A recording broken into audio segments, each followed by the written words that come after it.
안녕하세요. 오늘도 사연살롱을 찾아주셔서 감사합니다. 결혼을 앞두고 있는 여성이에요. 종종 사연을 듣다 보면 세상엔 며느리를 못 잡아먹어서 안달난 못된 시어머니들이 참 많구나 하는 생각을 하곤 하는데요. 저희 집의 경우는 오히려 그 반대예요. 저희 엄마를 비롯해 모든 식구들이 옳게 눈치를 보며 살고 있거든요. 그러다 얼마 전에 생각지도 못한 사건이 벌어지는 바람에 그동안 저희 식구들 위해서 군림해왔던 올케의 실체를 알게 됐고 자그마치 6년 만에 전세가 역전이 되고 말았답니다. 하지만 통쾌함도 잠시, 지난 6년 동안 우리가 왜 그렇게 올케한테 고개를 숙이고 살았던 건지 생각할수록 어이가 없더라고요. 저는 홀어머니 밑에서 자랐어요. 제가 10살 때 아빠가 돌아가셨거든요. 형제로는 오빠가 하나 있는데 저보다 나이가 7살이나 더 많아서 제가 많이 의지하고 자랐어요. 자라면서도 나이 차이가 나다 보니 싸움을 하기보다는 오빠가 늘 제게 져주는 편이었죠. 그렇다 보니 오빠에 대한 애정이 남달랐던 것 같아요. 아빠가 돌아가시고 집안 형편이 많이 어려웠어요. 그래서 오빠가 대학도 포기하고 일찌감치 사회생활을 시작하게 되었죠. 엄마 혼자 버리로는 생활이 힘들기도 했고 집안의 남자라고는 오빠 하나뿐이라서 오빠가 가장 역할을 하게 되었어요. 오빠가 대학을 포기하고 취직을 하겠다고 했을 때 저희 엄마는 아빠가 돌아가셨을 때보다 더 많이 우셨어요. 그도 그럴 것이 저희 오빠가 공부를 제법 잘했거든요. 하지만 사회에서는 누가 그런 걸 알아주나요? 그저 고졸이냐 대졸이냐로 사람을 판단할 뿐이죠. 오빠는 대학을 나오지 않았음에도 운 좋게 중소기업 사무직으로 입사를 할 수 있었어요. 그러다 회사 사장님 눈에 들어서 회사 지원을 받으며 야간 대학을 다닐 수 있었죠. 저희 오빠는 제가 봐도 참 대단한 사람인 것 같아요. 낮에는 일하고 밤에는 공부를 하면서도 장학금을 한 번도 놓친 적이 없었거든요. 남들은 소개팅이다, MT다, 놀기 바쁜데도 오빠는 돈 버는 일과 공부 외에는 관심을 두지 않았어요. 힘들게 얻은 기회라서 간절함이 더 컸던 건지도 모르겠네요. 그런데 야간 대학을 나온 오빠는 졸업하고 2년 뒤 느닷없이 결혼을 하겠다고 폭탄 선언을 했어요. 뭐? 결혼? 아니 갑자기 그게 무슨 소리니? 만나는 사람이라도 있었던 거야? 그래 뭐 일찍 가정 꾸리고 살면 안정도 되고 좋지. 그런데 결혼하겠다는 녀석 얼굴이 왜 이렇게 어두워? 혹시 무슨 일 있는 거니? 오빠가 웃음기 하나 없이 마치 도살장에 끌려가는 소 같은 얼굴을 하고선 결혼을 하겠다고 하자 엄마와 저는 축하한다는 말보다는 걱정이 앞섰어요. 그리고 이런 걱정은 현실이 되어버렸죠. 사실 저는 오빠가 만나는 사람이 있다는 걸 짐작하고 있었어요. 평소엔 안 그러던 사람이 손에서 휴대폰을 놓지 않고 평소에는 잘하지 않던 단문자를 보내는 걸 보고 눈치챘거든요. 하지만 제가 본 바로는 아직은 그리 깊은 사이 같지는 않았어요. 적어도 오빠가 상대 여자에게 그리 애정이 깊지 않았다는 건 확실했죠. 데이트를 하러 나가는 오빠의 차림과 얼굴 표정이 평소와 다를 바 없이 몸이 건조했고 시도 때도 없이 울리는 톡에 단문을 하면서도 꽤나 귀찮아했거든요. 사랑에 빠진 사람이라면 적어도 그런 식으로는 연애를 하지 않을 테니까요. 말 그대로 잠시 연애를 하고 끝낼 사이 같았어요. 나중에 오빠한테 물어보니 제 예상대로 결혼까지 생각했던 사이는 아니었다고 하더라고요. 오빠, 결혼이 장난이야? 서로 죽고 못 사는 사이도 결혼하면 하나가 죽어야 살 것처럼 싸워대던데 결혼할 마음도 없었다면서 왜 결혼을 하겠다는 거야? 그러자 오빠는 깊은 한숨을 쉬더니 그러는 거예요. 내가 책임질 짓을 했으니까. 그제야 대충 감이 잡히더라고요. 오빠가 결혼을 서두른 건 바로 혼전 임신 때문이었어요. 술이 약한 오빠가 데이트 중에 딱 한 번 취한 적이 있었는데 눈을 떠보니 모텔이었다더군요. 비겁한 소리 같겠지만 정말 기억이 하나도 안 나. 그래도 주변 상황을 떠올려 보면 그날 아이가 생긴 건 맞는 것 같아. 뜻하지 않은 임신의 여자 쪽에선 저희 오빠가 앞날이 창창한 딸의 인생을 망쳤다고 소송을 걸겠다고 난리를 쳤어요. 아니, 저희 오빠가 억지로 한 것도 아니고 젊은 남녀가 협의하에 관계를 가졌던 건데 이게 소송까지 갈 일인가 의아했죠. 그렇다고 저희 오빠가 나 몰라라 하고 도망친 것도 아니고 책임을 지겠다고 결혼까지 하자는데도 말이에요. 결국 오빠는 양가 부모님을 모시는 자리를 만들어 순서는 바뀌었지만 서둘러 결혼을 올리겠다고 말씀드렸어요. 그런데도 사돈어른이 끝까지 법대로 처리하자고 하시는 거예요. 결혼? 누가 너 같은 놈한테 내 딸을 준대? 어디서 가당치도 않게 결혼을 들먹여? 그러자 저희 엄마도 참다 못해 한마디 하셨어요. 아니, 제 아들이 어디가 어때서 그러세요?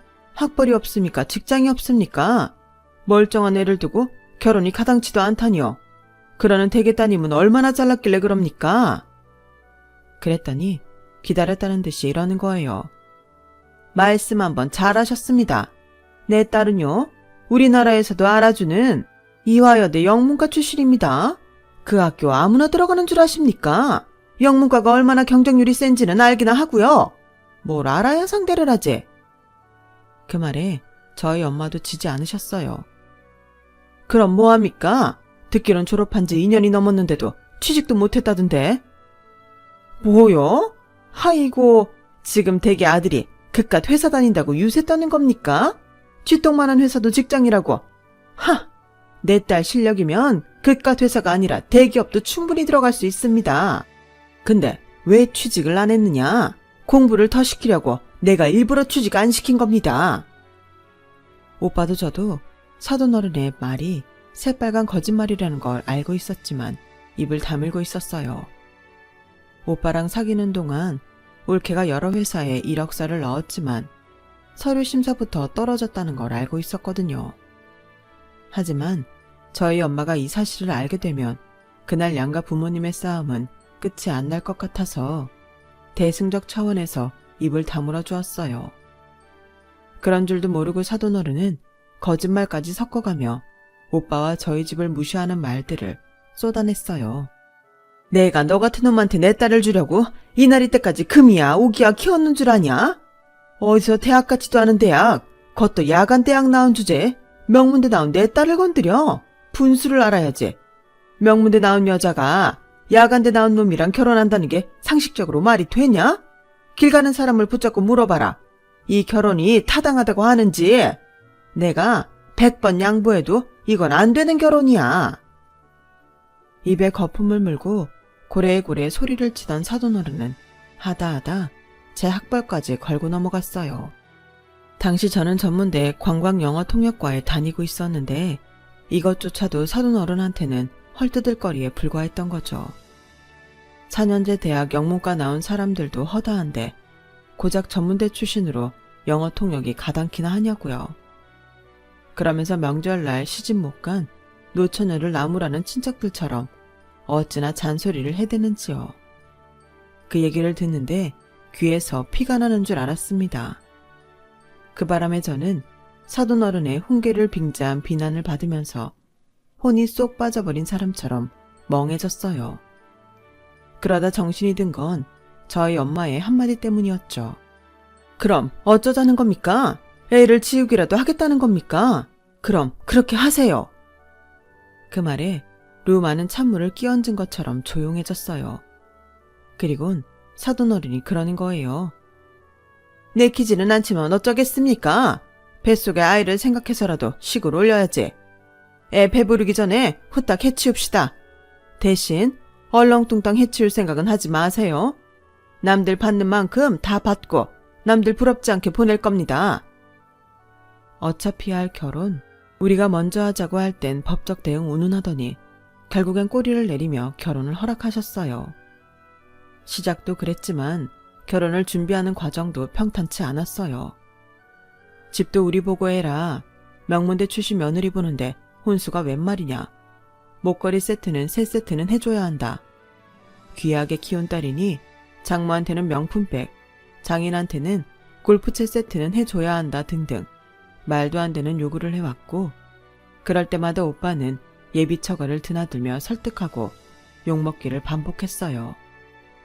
하지만 진짜 문제는 따로 있었죠. 네? 신혼집을 30평대 아파트로 해오라고요? 아버님, 저 그럴 능력 안 됩니다. 전세 빌라 준비하는 것도 은행 대출 겨우 받아서 하는 거예요. 아파트는 나중에 돈 모아서 마련할 테니 이해해 주세요. 사내 놈이 30이 되도록 서울에 아파트 장만할 능력도 안 되는 게 말이 되냐? 하긴 변변찮은 야간대 출신인데 월급이 얼마나 되겠냐? 아유, 이런 놈한테 내 귀한 딸을 내줘야 하다니. 암튼 딴 건 양보해도 아파트는 양보 못하니까 네 어머니랑 상의를 하든 어쩌든 집은 제대로 준비해. 오빠는 병어리 냉가슴 앓는 심정으로 집에 와서 아무 말도 못하고 한동안 끙끙 앓았어요. 거래은행마다 찾아다니며 대출 상담을 받아봤지만 소용없었어요. 그러다 회사 사람들과 함께 직장 동료 집에 집들이를 가게 됐는데 그 동네 아파트 시세가 생각보다 높지 않아서 기회가 생긴 거예요. 서울을 약간 벗어난 광명시라는 게 걸리긴 했지만 오빠네 회사가 있는 여의도까지 한 번에 가는 버스도 있어서 출퇴근도 편한 곳이었죠. 오빠는 자신이 대출받을 수 있는 한도 내에서 25평 아파트를 구할 수 있다는 사실에 죽다 살아난 사람처럼 기뻐했어요. 하지만 올케의 반응은 냉담했죠. 뭐? 광명시? 아, 쪽팔리게 어떻게 거기서 살아? 난 서울 아니면 안 된다고. 오빠, 왜 그렇게 능력이 없어? 경은아, 우리 상황엔 이게 최선이야. 그나마 그 가격엔 매물도 흔치 않아서 지금 아니면 안 된다고. 네가 정 싫다면 아파트는 포기하는 걸로 할게. 그러니까 선택해. 말아? 그렇게 오빠네는 광명시에 있는 아파트로 신혼집을 정했어요. 시작부터 삐그덕대던 오빠의 결혼 생활은 애를 낳고 사는 동안에도 별반 다르지 않았어요. 출산을 한 올케는 애 키우기 힘들다며 툭하면 저희 엄마를 불러댔고, 그럴 때마다 엄마는 오빠네로 달려가 밥이며 빨래, 청소까지 해주고 오곤 하셨어요. 그렇다고 올케가 애를 제대로 케어했느냐 하면 그것도 아니었어요. 그러면서도 애가 잘못하거나 자기 마음에 안 드는 구석이 있으면 매번 이런 소리를 해댔어요. 넌 어쩜 식탐 있는 것도 네 아빠 닮았니? 우유 먹은 지가 언젠데 또 배고프다고 울어. 아, 정말 미치겠다. 똥은 또 왜 이렇게 자주 짜는 건데? 똥냄새 때문에 역겨워서 엄마가 밥을 먹을 수가 없잖아. 어머님, 얘 좀 어떻게 해주세요. 어머님 아들 닮아서 애가 엉망이에요. 예, 그런 말 말아라. 애들은 원래 수시로 먹고 싸는 법이야. 잘하고 있는데 왜 그래? 그리고 우리 우성이가 무슨 식탐이 있다고 그러니? 걔는 어릴 때부터 입이 짧아서 내 속을 태웠으면 태웠지 식탐을 부린 적은 없다. 어머님, 어머님이 그 일에 대해 뭘 안다고 그러세요? 같이 사는 사람은 저예요. 어머님이 아니라고요. 그리고 빨래하실 때 섬유유연제 제대로 넣은 거 맞아요? 수건에서 아무 냄새도 안 나잖아요. 예, 원래 수건 빨 때는 섬유유연제 안 쓰는 거야. 어머, 기가 막혀. 어머님, 대학 나오셨어요? 저보다 학벌 좋으세요? 저보다 많이 배웠냐고요? 아니잖아요. 잘 알지도 못하면서 뭘 그렇게 아는 척을 하세요. 암튼 다음부턴 수건 빨 때 섬유유연제 팍팍 넣으세요. 며느리 힘들까봐 살림을 도와주는 시어머니한테 올케는 조금도 고마움을 느끼지 않았어요. 오히려 불만만 가득했죠. 이런 며느리의 되먹지 않은 행동에도 엄마는 묵묵히 오빠네 살림을 돌봐주셨어요. 저는 그게 불만이었죠. 엄마, 오빠네 가지마. 지지고 볶든 지들이 알아서 살게 놔두라고. 자기 대신 살림을 살아줘도 고맙다는 말은커녕 오히려 못된 말만 해대는데 그걸 왜 해줘? 누가 보면 아주 자기가 상전인 줄 알겠어. 그럼 어떡해? 내가 가서 안 해주면 네 올케가 일하고 돌아와 힘든 네 오빠 괴롭힐 게 뻔한데 내가 달래 아들네 집 식모 노릇을 하고 있겠니? 안 그래도 우성이 혼자 은행 대출금 갚으랴 생활비 대랴 회사 끝나고 아르바이트까지 하는 것도 마음이 아픈데 적어도 집에서는 편하게 쉬게 해줘야지. 네 올케한테 살림 맡겼다가는 하루가 멀다 하고 네 오빠 들들 볶는다. 아무것도 안 하면서 툭하면 지 성질 부리고 사는 앤데 걘 안 건드리는 게 상책이야. 아니, 며느리는 방에 모셔두고 엄마가 계속 오빠네 살림 봐주겠다는 거야? 그건 말도 안 되지. 누군 성깔이 없어서 참고 사는 줄 알아? 봐주는 것도 한계가 있는 거야. 맨날 학벌 자랑만 하면 뭐해?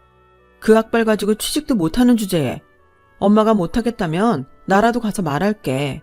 회사 취직이 어려우면 학습지 선생이나 학원 강사라도 하라고.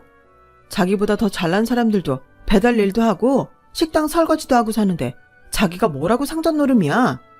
두고 봐. 내가 확실히 해줄 테니까. 엄마 말로는 그러지 말라고 하면서도 딱히 말리지는 않으시더라고요. 솔직히 그렇잖아요. 결혼은 둘이 했는데 왜 우리 오빠만 독박을 쓰고 사냐고요. 해도 너무해서 도저히 못 참겠더라고요. 그래서 추리닝 차림에 야구 모자를 푹 눌러쓰곤 오빠네 집으로 향했어요. 그러게 초장부터 쫄지 말고 우리도 강하게 나갔어야 했는데 그러지 못한 게 올케 언니 길을 더 살려준 셈이었어요. 제가 올케 흉을 볼 때마다 엄마는 매번 시간이 지나면 나아질 거라고 그런 소리 말라고 하셨지만 안타깝게도 엄마의 생각과는 달리 조카가 5살이 돼서 어린이집에 다니게 될 때도 올케는 하나도 바뀌지 않았어요. 여전히 저희 엄마를 가정부 부리듯 부렸고 자기 마음에 안 들 때면 학벌을 운운하며 엄마 자존심을 밟기 일쑤였죠. 그런데 웃긴 건 올케 친정에서는 자기 딸이 그렇게 버릇없이 구는데도 늘 저희 집 탓을 한다는 거예요. 자식은 부모의 거울이라더니 올케가 왜 저렇게 생겨 먹었는지 알만했죠. 휴일이라 오빠도 집에 있을 테니 두 사람 앞에서 똑똑히 말해둬야겠다 했는데 막상 가보니까 올케가 없더라고요. 오빠랑 조카만 둘이서 라면으로 늦은 아침을 때우고 있더라고요. 오빠, 언니는 어디 갔어? 친구들 만난다고 새벽같이 일어나 나갔어. 팔자 좋으시네. 남편은 대출금 갚느라 투잡에 쓰리자까지 뛰는데 뭐? 놀러 나가? 오빠, 왜 이러고 살아? 오빠가 뭘 잘못했다고 언니한테 꽉 잡혀선 머슴처럼 일만 하고 사냐고. 언니도 일 좀 하라 그래. 어차피 시은이도 엄마가 다 키우다시피 하는데 언니가 집에서 하는 게 뭐 있냐고. 애 핑계 대면 시은이는 엄마가 맡아서 키워줄 테니까 그냥 돈이나 벌어오라 그래. 오빠 혼자 벌어서 언제 대출금 갖고 애 뒷바라지를 해? 안 그래도 며칠 전에 내가 일자리 알아보란 얘기했다가 아주 된통 싸웠다. 그 사람이 장인어른한테 고자질하는 바람에 처가 식구들까지 몰려올 뻔했어. 나도 정말 이젠 한계다. 정말 사는 게 너무 힘들어. 팔은 안으로 굽는다고 내 오빠가 힘들어하는 모습을 보니 제 속이 다 쓰리고 아팠어요. 그런데 그때였죠. 초인종이 요란하게 울렸어요. 한번 눌렀으면 됐지. 연달아 몇 번이나 눌러대는 통에 정신이 다 사납더라고요. 도대체 어떤 정신 나간 인간이 배를 이렇게 누르나 하곤 현관문을 열었더니 사돈어른이 씩씩대고 서 계시더라고요. 사돈 처녀는 배를 누르면 째까닥이 할 것이지 왜 그렇게 행동이 굼떠? 이복에 이서방, 자네 안에 있지? 사돈어른은 신발도 엉망으로 벗어 던진 채 안으로 들어갔어요. 그리곤 저희 오빠한테 다짜고짜 호통부터 치기 시작했죠. 자네, 사람이 왜 그 모양인가? 능력이 안 되면 열심히라도 움직이고 살아야지. 왜 금쪽 같은 내 딸 자식한테 일하라 마라 헛소리를 해? 막말로 내 딸이 집에서 노나? 살림하고 지새끼 키우느라 허리 펼 시간도 없는 앤데 자네는 밖에서 하는 것만 일인 줄 아는 모양인데 가사노동도 일일세. 가만히 듣고 있자니 기가 차서 헛웃음이 다 나더라고요. 그래서 참다 못해 제가 끼어들었어요. 사돈어른 말씀이 맞아요. 가사노동이 얼마나 힘든데요. 근데요, 그 어려운 걸 사돈어른 따님이 하고 있다고 생각하세요? 그럼 지금이라도 당장 냉장고 문 열고 밑반찬 맛 좀 보세요. 그게 언니 솜씨인지 다른 사람 솜씨인지. 그리고 서랍장도 한번 열어보시고요. 으깨 놓은 솜씨가 정말 사돈어른 딸 솜씨인지 아닌지 보시라고요. 저희 오빠가 올케 언니한테 일하라고 한 말에 화가 나서 찾아오신 모양인데요. 그런 거라면 잘못 찾아오신 것 같아요. 보시다시피 이 집안 살림은 저희 엄마가 거의 다 하세요. 시은이도 어린이집 다녀오면 저희 엄마가 돌보시고요. 그럼 올케 언니는 뭘 할까요? 궁금하시죠? 이 소파에 누워서 하루 종일 TV나 보고 있어요. 집안일을 안 할 거면 밖에 일이라도 해야 하잖아요. 애도 키워야 하고 아파트 대출금도 갚아야 하니까요. 사돈 처녀가 못 본 사이에 많이 건방져졌구만. 어디 감히 어른 앞에서 대먹지 못하게 고개 빳빳이 들고 대들어. 여자가 애 키우고 살다 보면 주변 도움도 받을 수 있는 거지. 뭘 그런 거 가지고 쫑알쫑알 고자질이야. 여자의 적은 여자라더니 그 말이 맞네. 이봐요 사돈 처녀. 신우이 노릇한답시고 올케 언니 뒷담화 하려는 모양인데 그거 다 댁한테 돌아가는 겁니다. 나중에 시집가서 못된 신우이 만나보면 아, 내가 우리 올케 언니를 괴롭혀서 이런 집에 시집왔구나 생각하게 될 거라고. 하여간 머리 나쁜 것들은 한 치 앞도 못 보내본다니까. 내 딸이 이런 집에서 살고 있다니. 결국 오빠가 중재를 하는 바람에 그날도 화만 가득 차인 채 집으로 돌아오고 말았어요. 정말이지 올케도 사돈어른도 말이 안 통하는 사람들이었어요. 왜 오빠가 이런 상황에도 올케한테 싫은 소리 않고 차라리 입을 닫고 살게 됐는지 알겠더라고요. 말해봤자 맹목적인 비난과 말도 안 되는 궤변만 듣게 될 뿐이었으니까요. 얼마 뒤 저희는 이사를 했어요.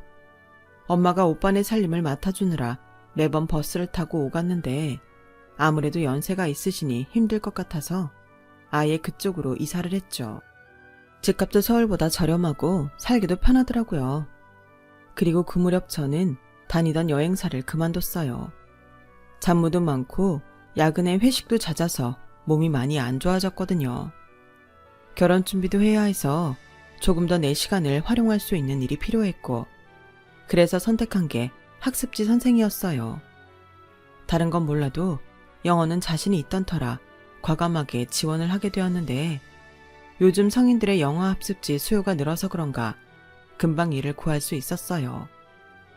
내가 하는 만큼 인센티브로 받을 수 있어서 전에 다니던 회사에 비해 월급도 많이 늘었고 무엇보다 일하는 재미가 있더라고요. 골치 아픈 잡무로 시달릴 필요도 없고 회식 자리에 끌려다닐 필요도 없으니 제겐 안성맞춤인 직업이었어요.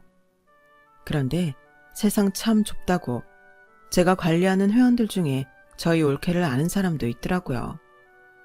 회원님 아들이 저희 조카랑 같은 어린이집에 다니는데 거기서 몇 번 인사를 했다고 하더군요. 사실 처음엔 내 담당 선생님이 시우 고모인 거 알고 학습지 관둘까도 생각했어요. 이런 말하긴 뭐하지만 내가 시우 엄마랑은 관계가 좀 껄끄럽거든요. 시우 엄마가 좀 잘난 척을 해요. 명문대 영문과 나왔다고 어찌나 목에 힘을 주는지. 내가 이 나이에 영어 학습지를 하게 된 것도 시우 엄마 영향이 커요. 툭하면 말할 때 영어 섞어 쓰면서 사람 기를 죽이잖아요. 내가 대학 못 나왔다고 무시하는 것 같아서 어찌나 화가 나든지. 안에서 새는 바가지 밖에서도 샌다고 올케는 집 밖에서도 욕먹을 짓을 하고 다니는 것 같더군요. 시우 엄마가 하도 시집 식구들 욕을 하길래 신우이가 이상한 사람인 줄 알았더니 내가 잘못 알고 있었네요. 암튼 나 학습지 영어하는 거 그쪽엔 비밀로 해주세요. 처음엔 제게 선입견을 가지고 있던 조카 친구 엄마는 제 수업이 마음에 들었는지 지인들을 많이 소개해 주었어요. 덕분에 일을 시작한 지 얼마 안 됐는데도 회원 수가 꽤 많아졌어요.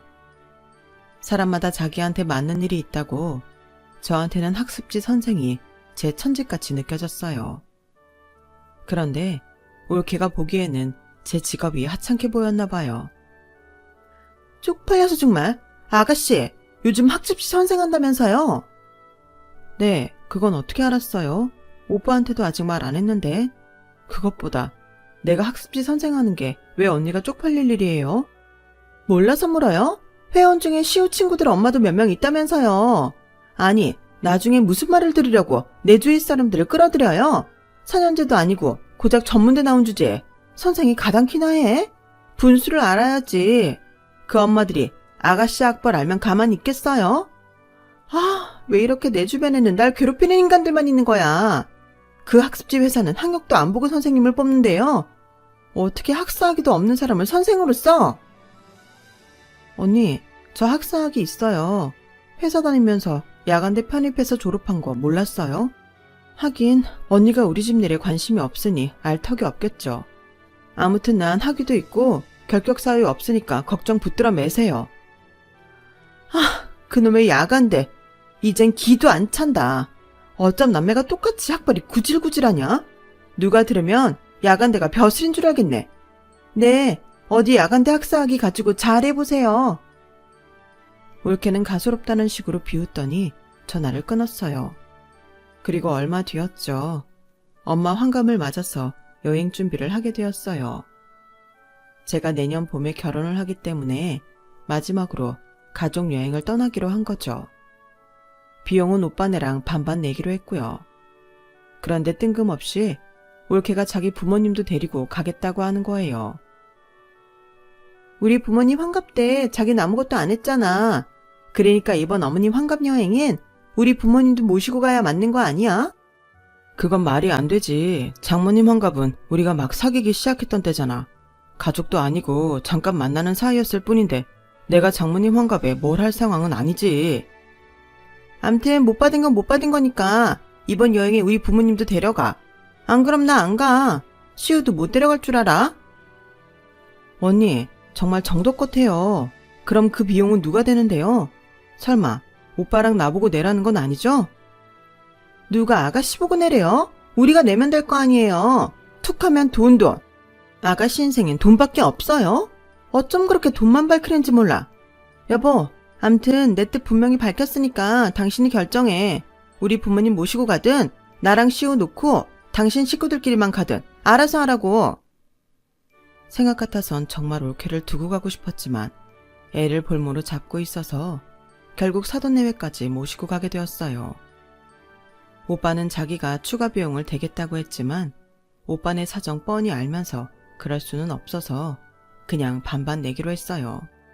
인원이 는 만큼 제가 요령껏 경비를 줄이면 되겠다 생각해서 큰 걱정은 없었어요. 그때까지만 해도 엄마의 환갑 여행이 차라리 아니간만 못한 여행이 될 줄은 몰랐어요. 그래서 여행은 어디로 가느냐보다 누구랑 가느냐가 가장 중요하다고 하는 모양이에요. 세부 공항에 내리던 순간부터 사돈어른의 딸 자랑이 이어졌어요. 이야, 우리 딸 덕분에 아빠가 세부에 다 와보네. 말도 안 통하는 곳이지만 그래도 똑똑한 딸내미가 있으니까 아빠는 걱정 안 한다. 돈 들여 가르친 보람이 있어. 아빠도 참, 그래서 잘 키운 딸 하나 열아들 안 부럽다고 하잖아. 아빠랑 엄마는 나만 믿어. 내가 잘 케어해줄 테니까. 나 아니면 여기서 누가 하겠어?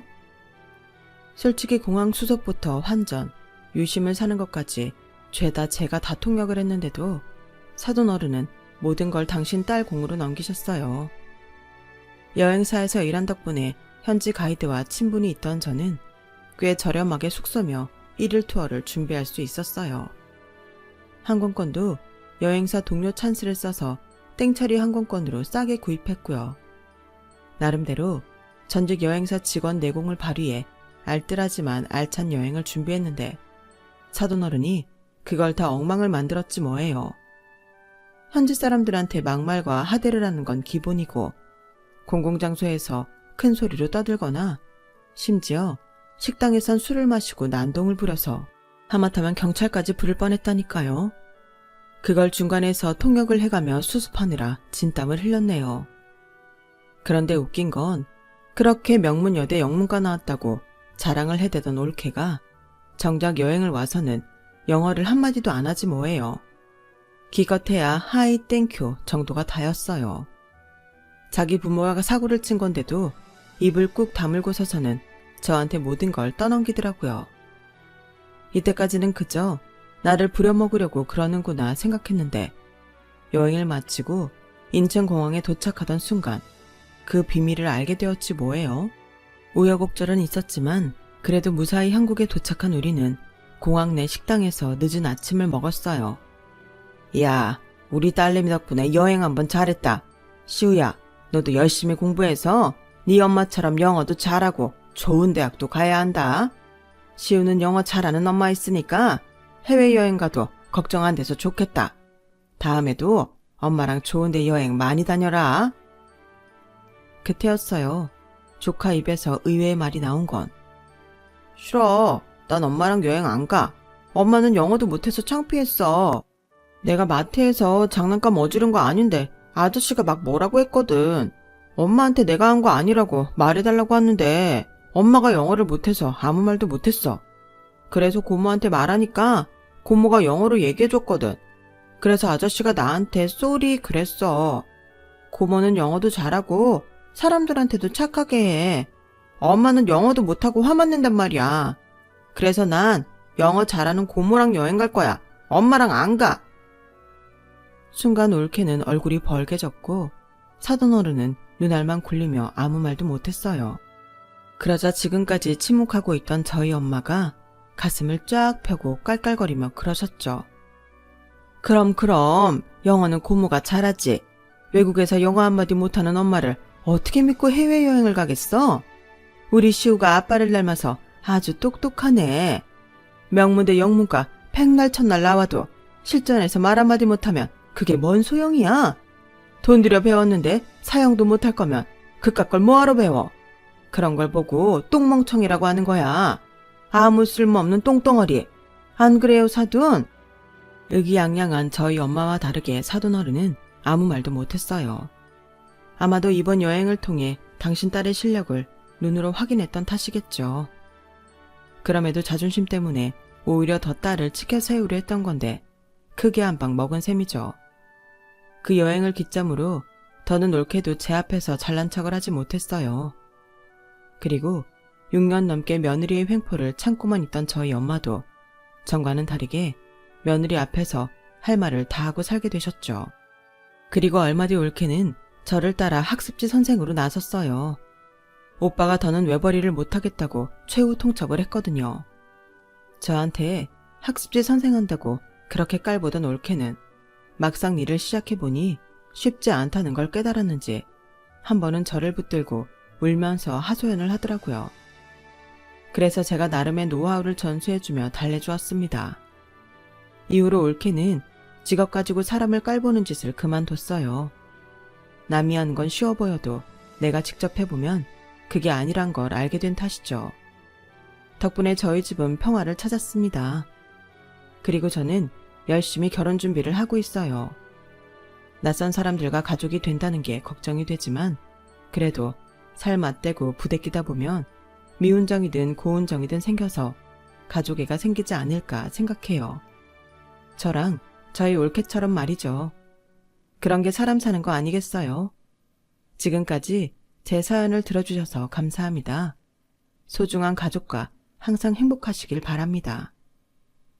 여러분, 사연 댓글에 응원과 현명한 조언 부탁드려요. 좋아요와 구독은 저에게 큰 힘이 됩니다. 오늘도 좋은 일 가득하세요.